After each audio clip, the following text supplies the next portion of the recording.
This is what it looks like when they are still on the seafloor. And you can perhaps imagine them as black, stony potatoes, because that's what they are shaped like in a way, and they are 5 to 10 centimeters in diameter. They are found in 5,000 to 6,000 meters of depth, and they are composed principally of manganese and iron hydroxides. That's why they are also called ferromanganese nodules. And there are three forms of formation process. But simplified, they all, it's always a formation around a nucleus, and this nucleus can be something as fancy as a shark tooth. And then you have mineral precipitation from either the sediment or the water column around this nucleus.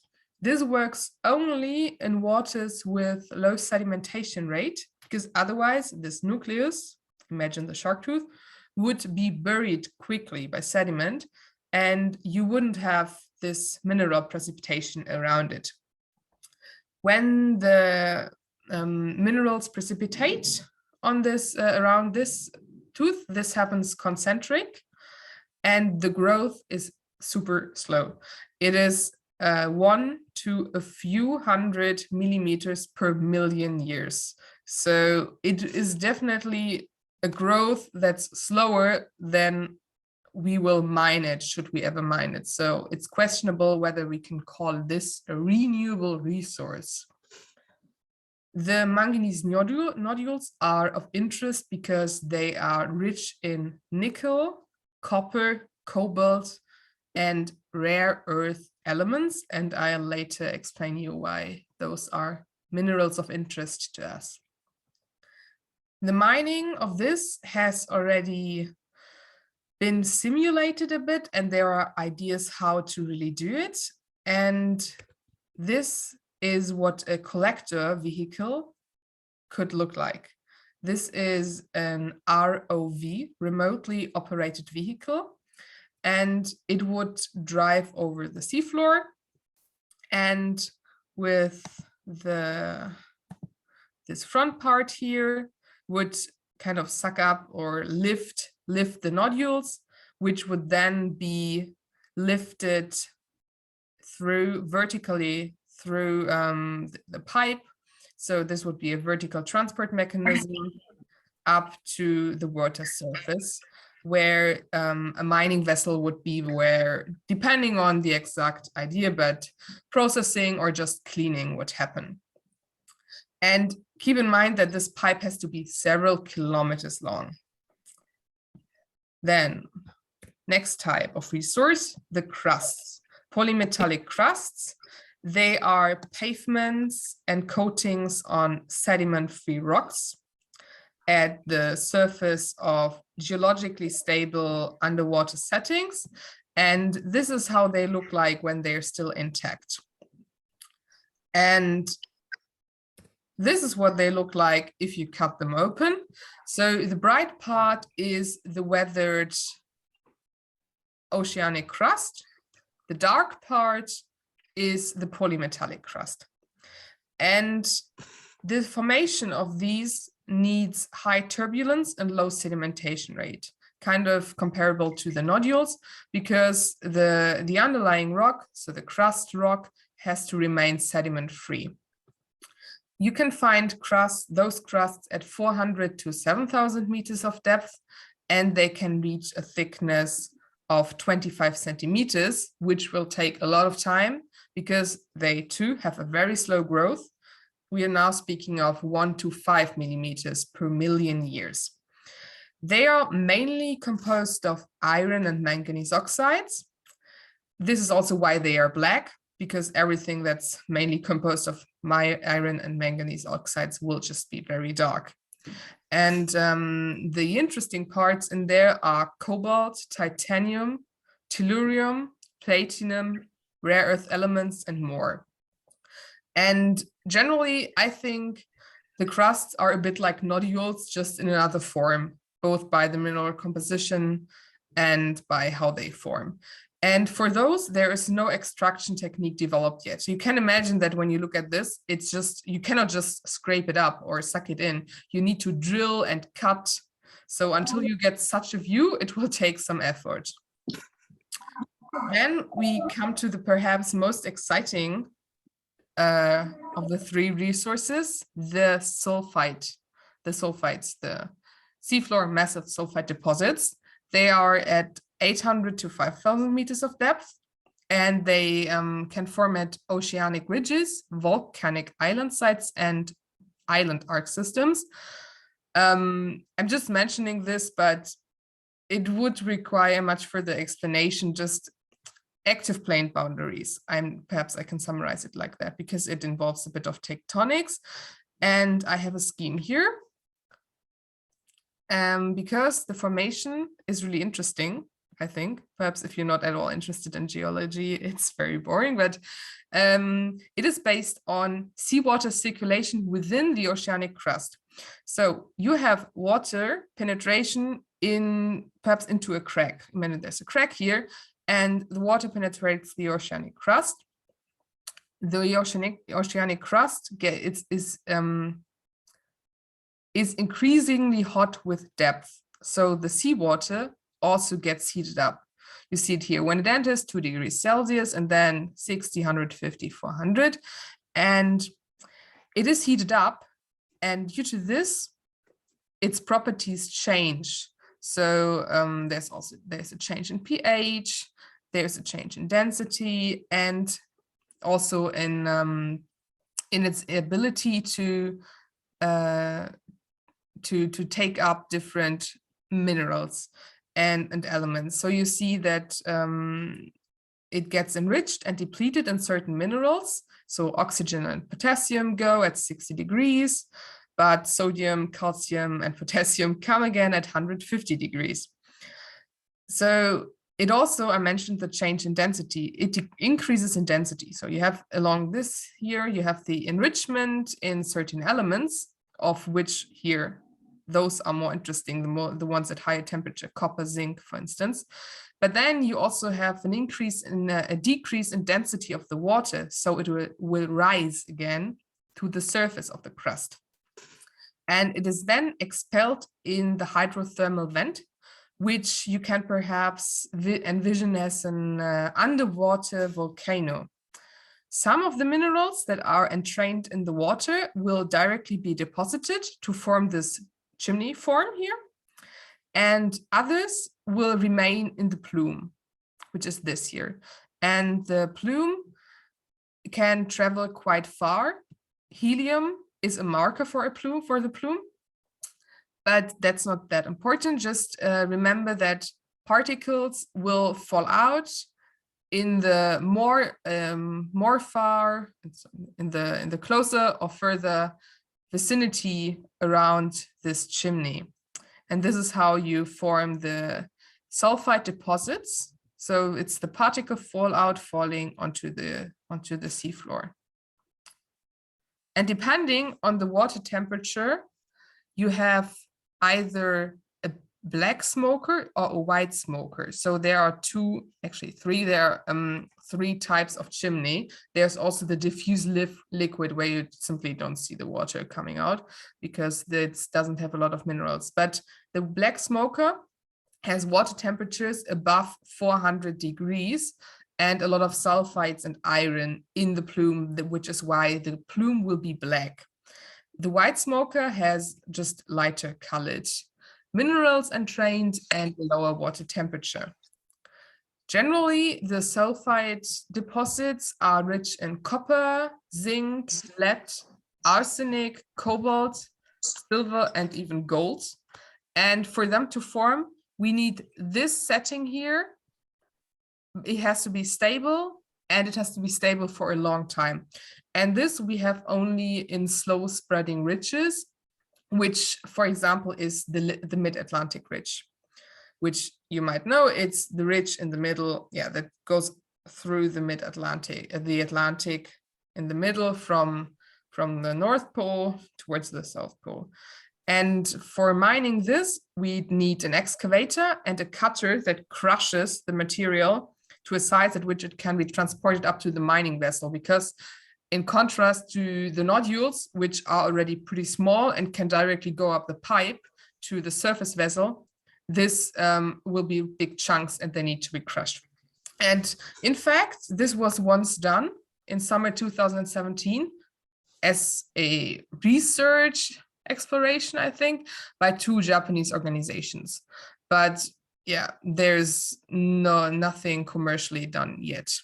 And I have a video because I think black smokers are most impressive when you see some moving footage of it. I hope this will work now.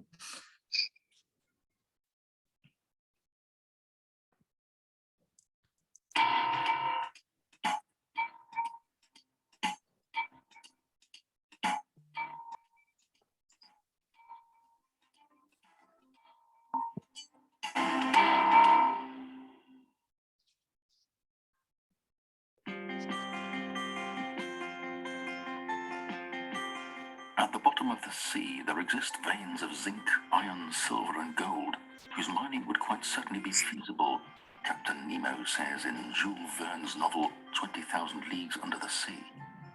About 140 years after the French writer took his readers on an adventurous diving trip, his vision is about to become reality. Black smokers on the sea floor bring up valuable raw materials from inside the earth. Their meter-high vents seem to give off clouds of smoke like underwater industrial chimneys.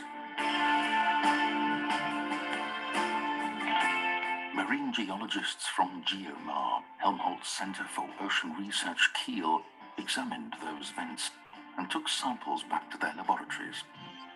They aim to find out which chemical elements make up the rocks. Thus, they can draw conclusions on the formation and evolution of the black smoke. Okay, I think actually the most important was the one where you saw the smokers at work. By the way, GeoMar in Kiel, I can really recommend it. It's a really well-reputed research institute in the north of Germany. And the research vessel you saw in the beginning, it's RV Meteor. I've once been on it myself on a cruise, and I can only tell you, if you ever get the chance to go on a research cruise, go for it. It's an amazing experience, really. It was like one of the best experiences in my life.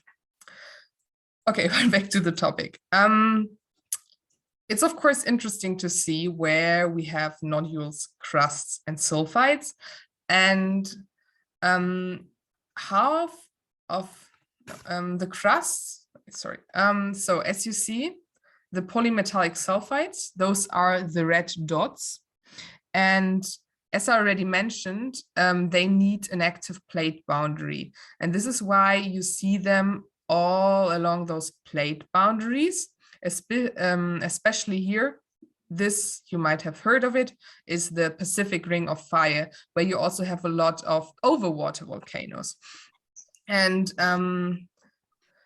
the biggest field is in the middle valley side of the Juan de Fuca Ridge, which I think is this one here. It has a lot of red dots.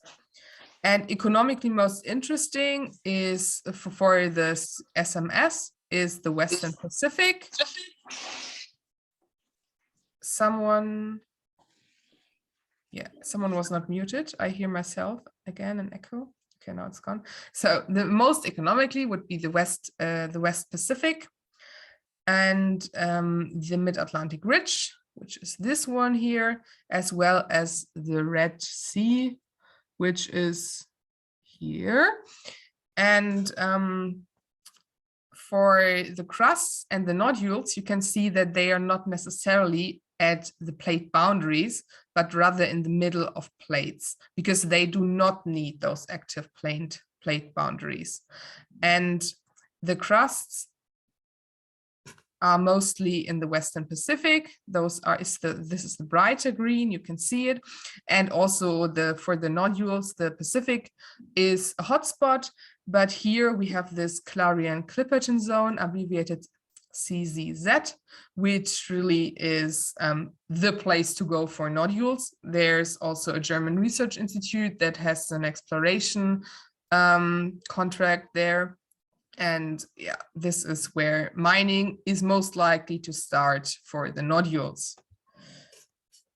Now, I'm speaking in the only in the future tense because it's not yet happening, but it has a legal framework already, or at least in parts.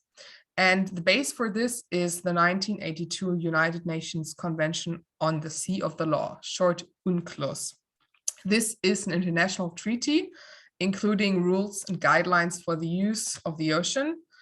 And it's the result of almost 10 years of negotiations. Among other things, it also determines different zones in the ocean, which I can show you here. Only two of these are really important for us now. The first of this is the exclusive economic zone. I don't know if you've perhaps heard of it before. It's also important in fisheries because this is up to 200 nautical miles away from the coast, and this is where national jurisdiction is valid, and a country can more or less do what it wants, but UNCLOS calls for ecosystem preservation and such things. You're still a bit limited, but there is no international jurisdiction here. But then you have the high seas, in which we have the area, which is now the most important thing for deep sea mining, because this is the seabed beyond national jurisdiction. And it is common heritage of mankind, which means that there has to be benefit sharing. Financial and other economic benefits derived from activities in the area must be equitably shared. Keep this in mind. And so we have the area and the EEZ. And another thing just briefly important is the continental shelf, because depending on the extent of this continental shelf, which you can perhaps imagine as the slope between the coast and the really deep area of the ocean, it can be really like it can be a very steep slope, and then you have not a lot of continental shelf, or it can be a very light slope, then you can have a very broad continental shelf. And some areas have extensive continental shelves, like the South China Sea. And Chile, for instance, doesn't have hardly any continental shelf because of the tectonic setting. And depending on its extent, the area can actually also be inside of the economic zone, part of the area at least. And this is the case for small island states because they don't really have a shelf area. So that means that a lot of this, including its resources, will be inside of their national jurisdiction, and they will hence be able to decide how mining is done there, how and if it's done there. And for the rest of the cases where the area is really beyond national jurisdiction, we have the International Seabed Authority, short ISA. And ISA has the task to both develop the resources of the area and to make sure this does not cause environmental harm, which is contradictory in itself, because they have to support and suppress development at the same time. Therefore, some people question whether these two roles should be united in one authority or if there is another entity needed. ISA has not yet drafted any regulations regarding exploitation, meaning the actual process of mining, but there is the mining code, which is for the exploration of nodules. And it's a set of regulations and rules for the mining of nodules. And whoever wants to mine in the area needs to apply to the ISA. There are so far 31 exploration contracts. Each contract lasts for 15 years. And the majority of the contracted activities is sponsored by industrial countries like Germany, Belgium, Korea, Japan. Also China plays a role. And there is no exploitation yet, as I said before. Now let's look at the socioeconomic impact. I'll start with the benefits. Well, the first effect, we have a rising demand of minerals. Everyone has at least a smartphone and a laptop, and there are all those critical raw materials in there that we can perhaps find in the deep sea. So especially of interest are copper, nickel, cobalt, and zinc. You'll find them in your smartphone for sure, if you look. And the deposits, fortunately, have a high content in those crit rams. And as I said, we need the crit rams for high-tech products and also for green technology. You know, we want to decarbonize, we want green energy, we want electrical cars. And for exactly this, we need crit rams. For instance, tellurium, it's not a really prominent element, but we need it for photovoltaic cells and for computer chips, while cobalt is needed for electrical cars. And an example with the electrical car, they imagine like just an average 75 kilowatt hour battery of an electrical car has 85 kilograms of copper, 56 kilograms of nickel, and 7 kilograms of cobalt. Cobalt, just a side note, is currently mined mostly in the Democratic Republic of Congo. And there is a lot of child labor and very poor work conditions, a lot of illegal mining as well. And this is also something that people are thinking that would not be able, could not happen with deep sea mining. You couldn't just illegally set up a business, which I think is really, I think you can still do illegal stuff on the deep sea, but of course it's not as easy. You don't have to just start digging. It needs much more equipment and technology to start mining in the deep sea.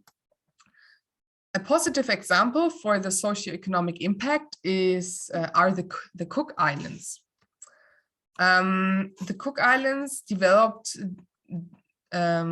decided to do self-marketing of the nodules in their economic zone. And they developed the plans under involvement of all relevant stakeholder groups, including religious leaders. This is important because in some countries, also a spiritual value, religious value, traditional value is attached to the ocean. Thus, they managed to achieve a positive attitude of the population towards deep sea mining.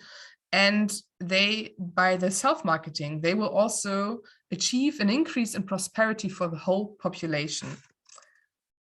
Usually, wherever the metal processing is set up on land, there's of course a creation of jobs. But those are not consequences that are particular for deep sea mining. You would have this too for terrestrial mining, so I'm not mentioning those anymore. The Cook Islands are an exception, but because small island states are unlikely to benefit, because the mining will be very expensive and these states lack the capital to set it up. They might be able to generate some growth if the companies that mine in their exclusive economic zone have to pay taxes to them.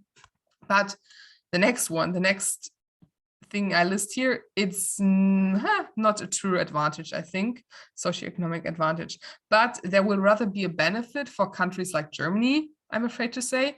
It will help them to source some materials that they need for production of high-tech products. There is a geopolitical aspect to it because it will allow them to be more independent from the countries where from which it currently gets its resources, which are, for instance, Russia, China, and Democratic Republic of Congo. China, for instance, has the monopoly on rare earth elements.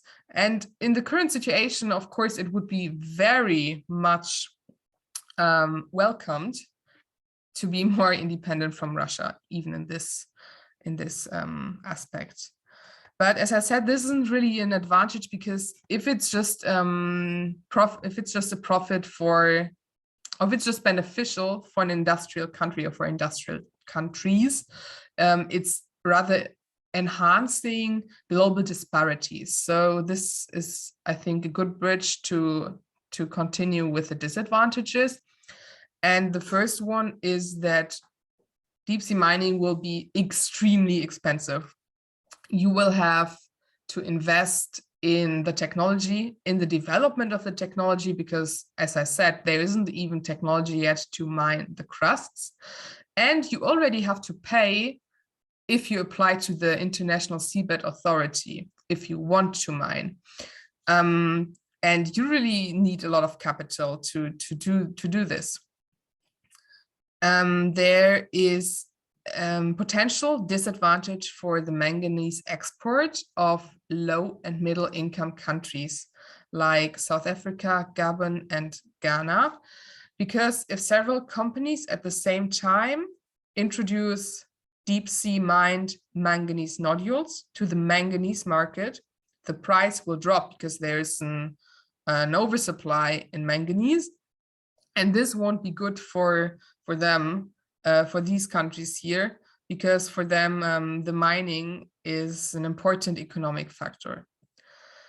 And another perhaps is the decreased fishery yield and revenue, because fishery yields could be hampered by the plume drift. I showed you the plume.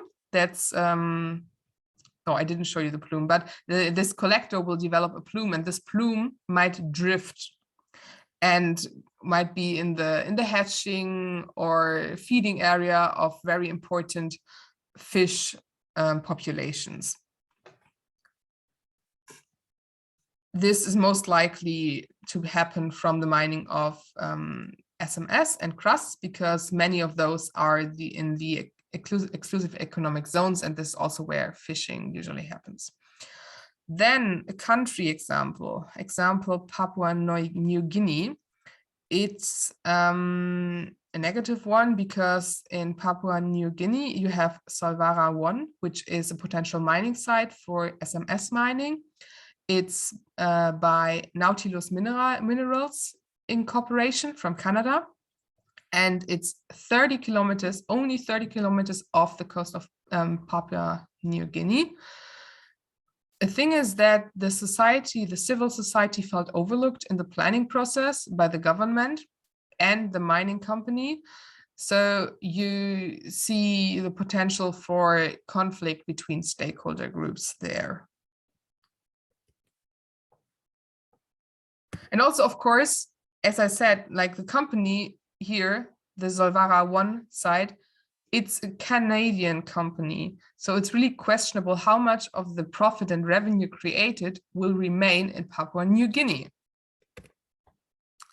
Now, environmental side. I start with the advantages to go back to the right side of life just for a few minutes. The thing is, with deep sea mining, you can have mobile and reusable mining infrastructure. You have a platform at the seawater surface, which is basically a ship. And once you're done at the mining site, because the resources are depleted or whatever, you just move the vessel to the next site. And also the collector, I've shown you a picture at the very beginning. It's a mobile vehicle. While on land for terrestrial mining, you dig a mine and then you cannot just easily move. It's not, it's immobile infrastructure. And in contrast to terrestrial mining, you also do have no need for deforestation. You don't create an overburden, because on land, to reach the deposits, they are hardly ever just on the surface and laying around. You have to dig because they are underground, and you have to remove everything that's above. That can be first a forest and then the soil underneath. And the overburden, furthermore, has to be translocated, so you need a place to put it to. And even if once you're done with mining, you replace it into the pit you have digged, it will not be the same as before, obviously. And another thing that's a common problem with terrestrial mining is acid main drainage, which is a leachate, a very acidic leachate from mines that contaminates and pollutes freshwater resources and soil. For the freshwater, we have another advantage for the deep sea mining. It does not make use of freshwater resources at all. And another thing, which is perhaps rather than a socioeconomic advantage, but I placed it here, is that the metal grades are higher than in terrestrial ores. That means per kilogram of ore, you have more metal in the deep sea mining material than in the terrestrial ore. So to get the same metal, you basically have to dig up or like remove less material. But there are disadvantages, I guess. You expected it. And first of all, I have to say that knowledge is incomplete. But what we are expecting is, first of all, turbidity that's created, resuspended matter. So you have the collector that's moving here, and it's already creating turbulence and causing sediment to be released or to rise into the water column. So you have the collector plume. Then you have, once the nodules have been up here, you have return water, which is filtered but still not cleaned. It will contain the sediment, and for sure it will also contain some very fine-grained ore material, because there's some fraction between the nodules and there will be something released into the water. And here you have those subsurface plumes. And these might be toxic because of the heavy metals that can be inside. Also, the plume, both these plumes as well as the collector plume, can spread outside of the actual mining area, depending on the water currents at the site. Then connected to this as well, you have habitat and organism destruction. Imagine you have the nodules here, and they are habitat for sessile organisms, feeding grounds and hatching grounds for mobile organisms. You have the sediment underneath where you have other organisms that are perhaps sessile, and you're just removing the nodules and the uppermost layer of sediment. So of course you're also removing some organisms and directly definitely killing them. And for mobile organisms, they might be able to escape, but you're removing their habitat, their home. And when the sediment that's released here and in the collector plume is settling again, it can cover organisms and habitat and kind of suffocate them, for instance. Additionally to that, you have noise pollution, light pollution, and vibrations here on the seafloor, and noise and light here at the surface. The thing is, we don't know a lot about deep sea organisms, but what we do know is that this is a very nutrient poor environment, and hence organisms are adapted and have very slow growth and very slow reproductive cycles. Hence, the recovery will be very slow. And the resettlement of destroyed areas will take decades or even centuries, and it will never be like the pristine habitat again. And there have been I think it's actually just one site where they simulated mining decades ago. I don't know if it was even the 70s. And when you see pictures from directly after they did the simulation and from nowadays, you can hardly see a difference. So in 5 decades, there was no real improvement in terms of rehabilitation of the mined area. And the repercussion of the species loss that is likely to happen is can be really huge because of the interconnectivity of the ocean biodiversity.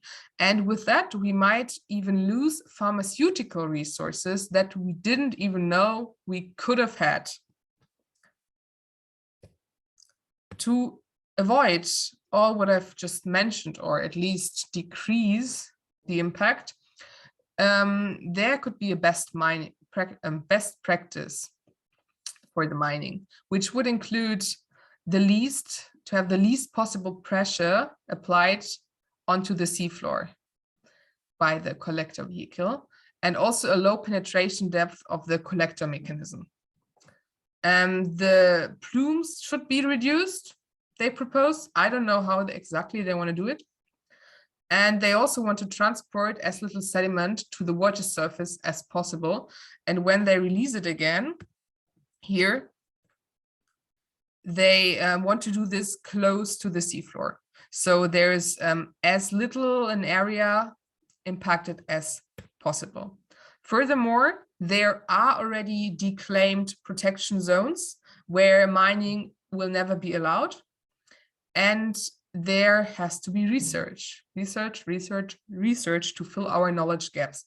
And fun fact, exploration, even if it wasn't aiming to do research, but it was really an economic interest, has already led to the discovery of new species. That's how little we know about the deep sea environment.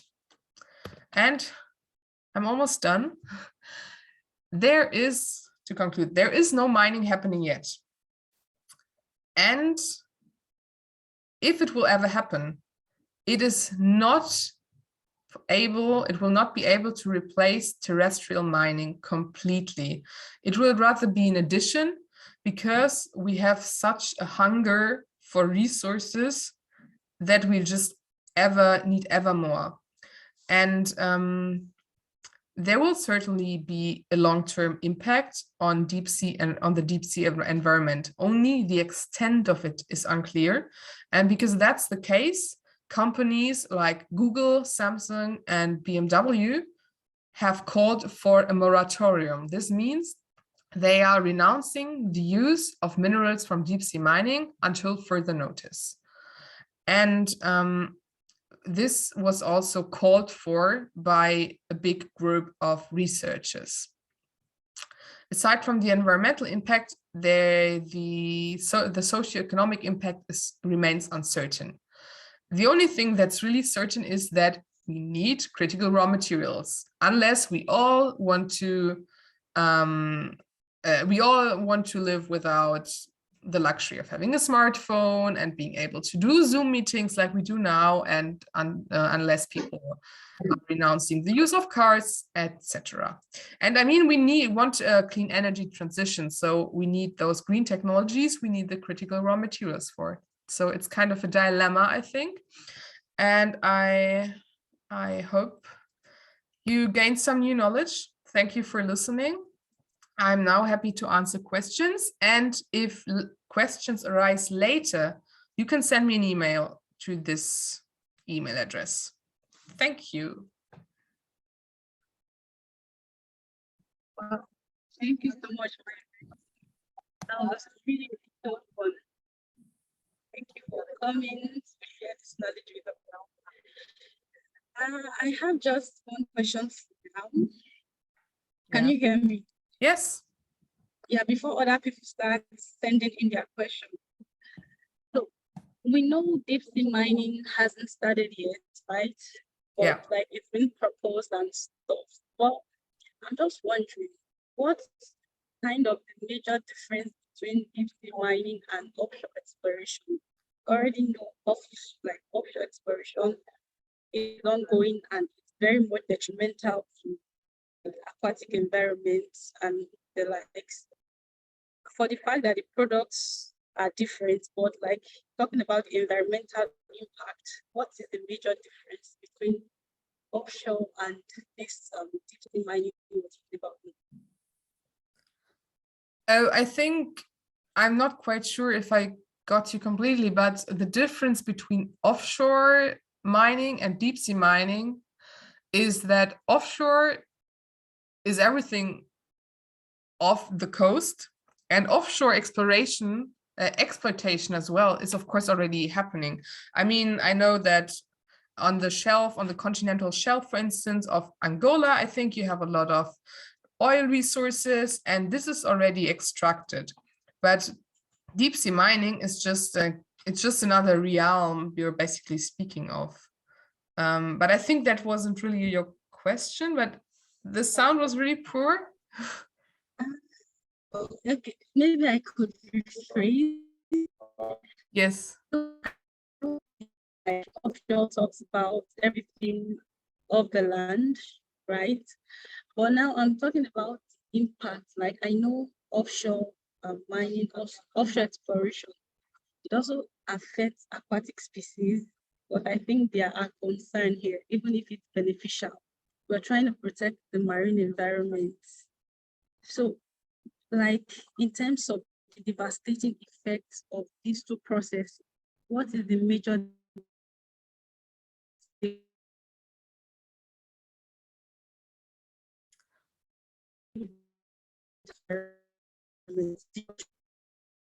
Okay, in the end, I couldn't understand. For me, it's what's up? I couldn't understand. The last thing, not at all, but yeah, I think I can answer nevertheless. The difference is the communities impacted, because like for instance on the shelf or still offshore but close to the coast, you have an ocean community that is less diverse than in the deep sea. You can perhaps, in terms of diversity, you can compare the deep sea seabed to rainforests. So it's super diverse, but you have very few specimens. And it's just kind of the opposite, closer to the coast. For instance, you have a lot of cod or a lot of mackerel, big swarms of those. This is also why you can do a lot of profitable fishing, but you don't have a lot of species. And I think because of this, perhaps, I mean, there can also be big repercussions, and because there are food webs too. I just think you have a fauna that is more mobile.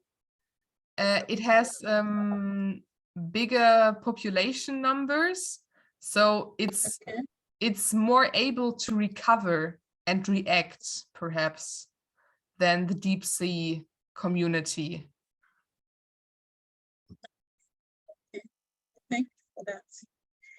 So guys, I have opened the floor for questions. If you want to speak, you can unmute yourself to speak, or you can send your questions using the chat box while our speaker is still very much around. Someone wanted to speak. Okay, I have a question. Yes. All right, Tosin. Okay. Before I will ask my question, I want to use this opportunity to appreciate Aqua World Nigeria for organizing this webinar to commemorate World Environment Health Day. Also, I will also say a big thanks to you, Judith, our moderator, and also to our girl speaker, Mai-Brit. You have been wonderful. Like I really enjoyed the webinar so far. So you've started lecturing us. So my question goes thus. There is this saying like for every risk or threat, because you mentioned some threat in particular or some risks, that there should be a way forward no matter slim the chance may be. Now I want to ask is that what are the possible way out, like solutions technologically? There are all these technological based solutions or way forward to overcome the threat caused by deep sea mining, because in one way or the other, it will affect our aquatic environment, like it will affect. And I think there should be a technological-based solution, or maybe any nature-based solution, or maybe mitigation scope, or any adaptation scope, any policy or laws or legislation that is in charge of deep sea mining. Like, what are they doing? Like, is there any ongoing solution, any process activities?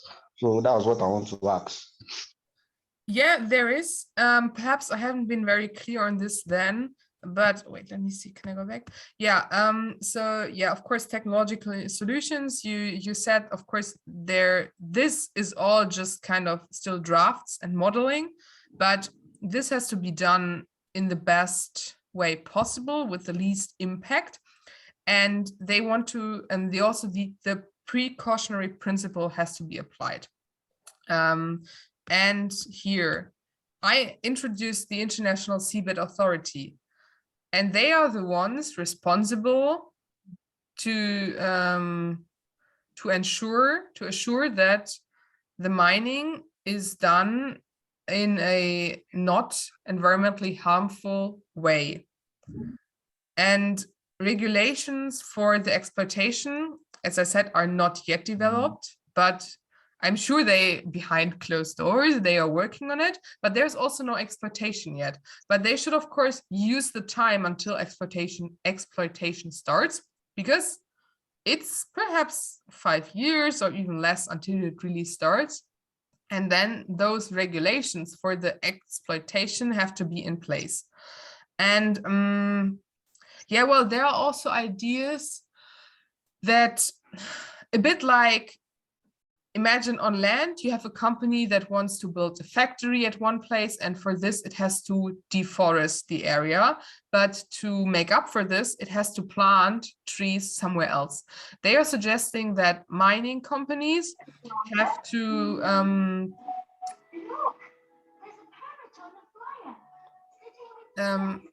whoever this is, please mute yourself. That you have to make you have to do donations for environmental protection company organizations, or such things like kind of, carbon compensation. You have to do something like that not carbon compensation, but environmental protection as compensation for the destruction you're causing with the mining on the seabed. But it's all very vague still, so they're not really sure how it will work out in the end. And thinking of that, it's likely to happen relatively soon. I mean, it's definitely a short term we're talking about, and not a middle or long term thing. It's all very vague.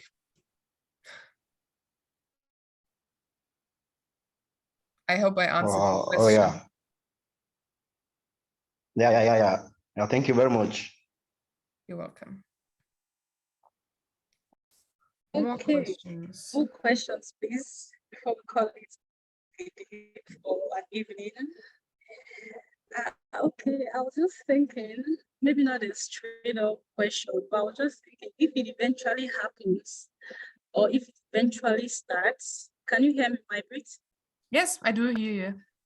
So if it eventually starts, I'm just thinking if it's possible to remediate those areas of the seabed in which it's going to happen.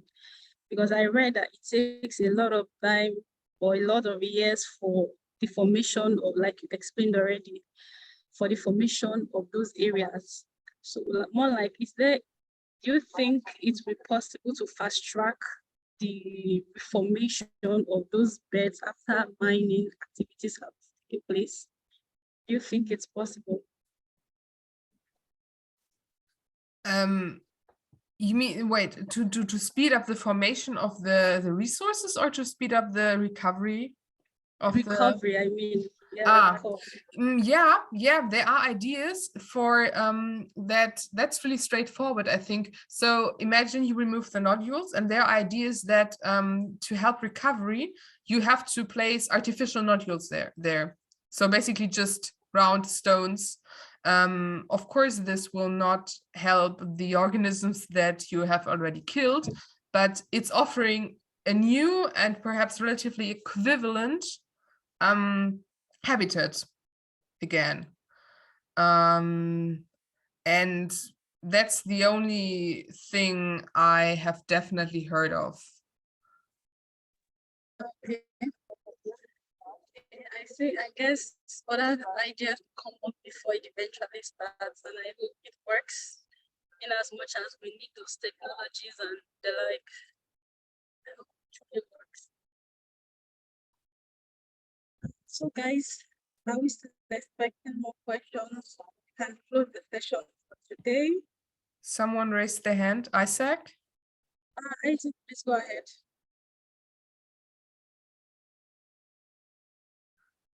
I've asked you to unmute.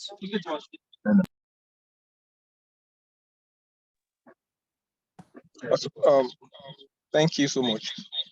Yeah, thank you, Mai-Brit, for this wonderful presentation. So I would like to ask this question because I'm a geologist.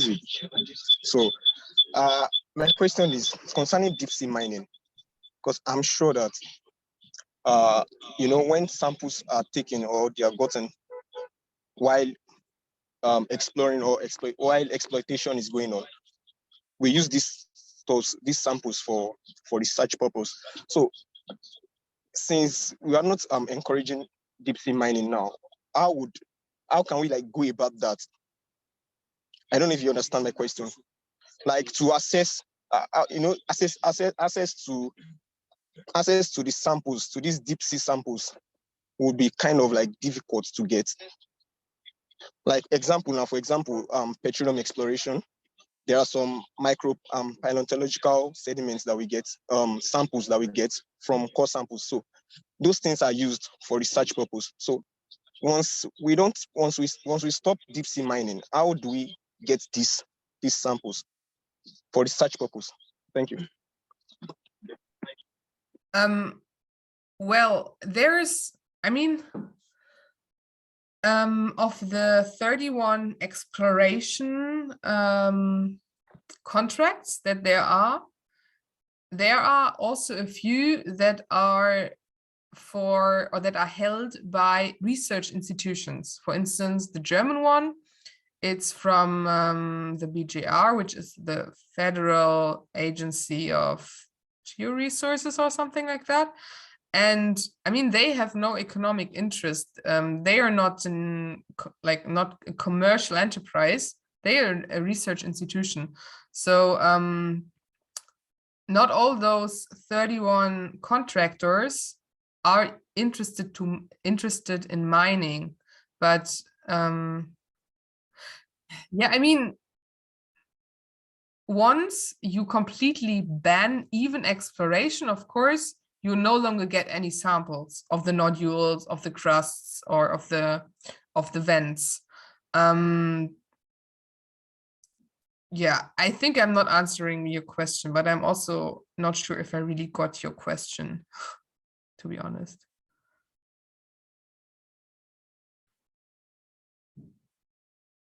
Can you rephrase or repeat your question, perhaps, Isaac? Hello? Isaac, can you repeat your question?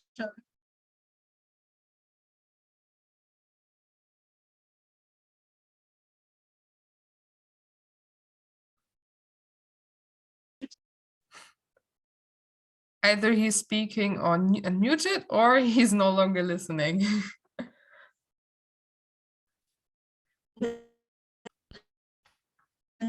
Hello, are you still there? Yes, can you please repeat or yeah. Thank you. Yeah, okay.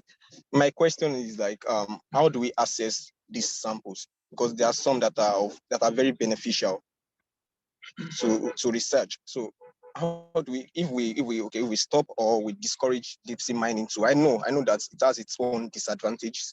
So how do we get the samples, those samples that are that comes with the sediments? Like, how do we get those samples that are needed for research? Because the research body would also like be affected. You get? So how do we? I don't think that a ban on deep sea mining necessarily has to entrain a ban of deep sea research. I don't see that. So I think it doesn't mean that in the unlikely event of no deep sea mining ever happening, it doesn't mean that we stop having those samples, because yeah, as you said, I mean, you mentioned geology and paleontological records. The nodules are such a record. And I think if you can reason for, yeah, I want to make paleontology and I need the nodules to reconstruct the history of this part of seabed, I don't see why it should be forbidden. I don't see why it should be forbidden. And then, of course, there are already nodules now and samples. You could still do a lot of research, I guess, on the nodules that are already brought to the surface.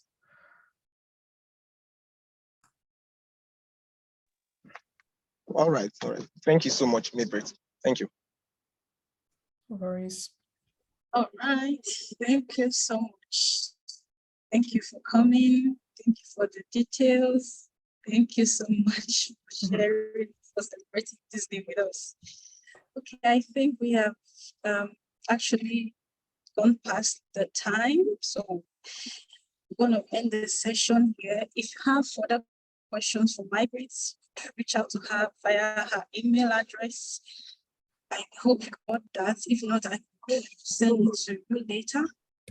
So on this note, we finally conclude this session, and I wish you a happy celebration of the World Environmental Health Day. Thank you once again, Mai-Brit, for coming. Thanks for having me. I wish you a nice evening. Thank you. You too. Bye. Bye, everyone. Thank you for joining. Thank you. Thank you so much for joining. Thank you. Bye. Bye.